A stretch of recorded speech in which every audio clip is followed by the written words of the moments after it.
বাবা হ্যাঁ মারিয়া ভাইয়া ভাই প্লিজ এটা তোমার সারপ্রাইজ ছিল? হ্যাঁ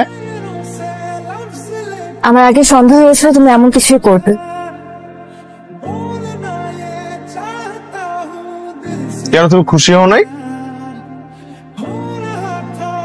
হ্যাঁ খুশি হয়েছি। চায়নায় আমার প্রথম শিপমেন্টের কন্ট্রাক্ট সাইন হয়েছে, আগামী সপ্তাহে এলসি পাচ্ছি। ও আচ্ছা, চাইনিজরা আবার ভাঙাড়ি কিনে কি করবে?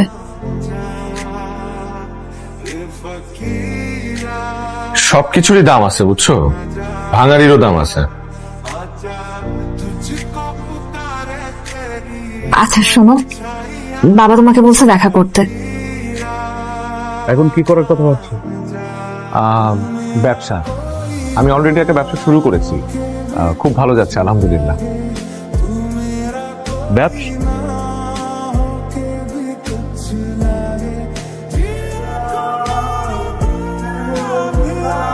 কিন্তু এটা তো কোনো ফিউচার নেই, খুবই রিস্কি। কারো কপাল খুলে আবার কারো কপাল খুলেই নেই।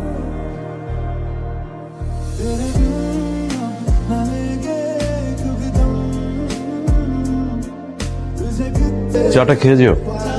আঙ্কেল আমাদের শেষ। তোমার সাথে আমার কথা শেষ। মারিয়া কই তুমি? বাসায়।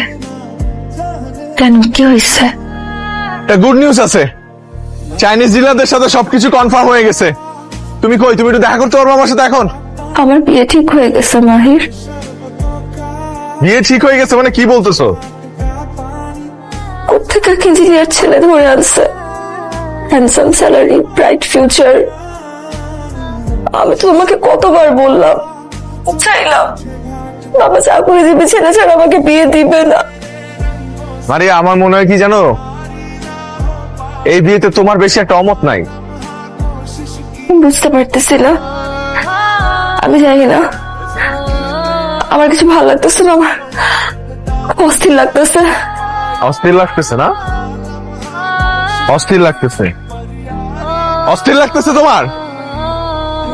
আচ্ছা তোমার আমি একটু হেল্প করি।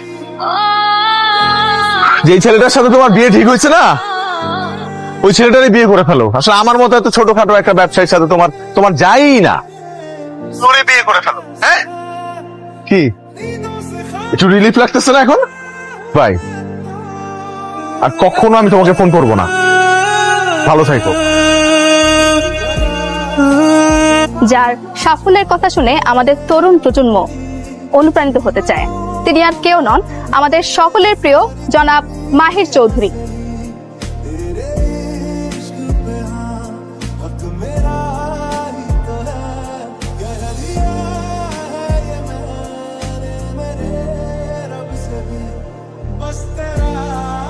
তুমি তো এখন একজন বিখ্যাত বিজনেসম্যান।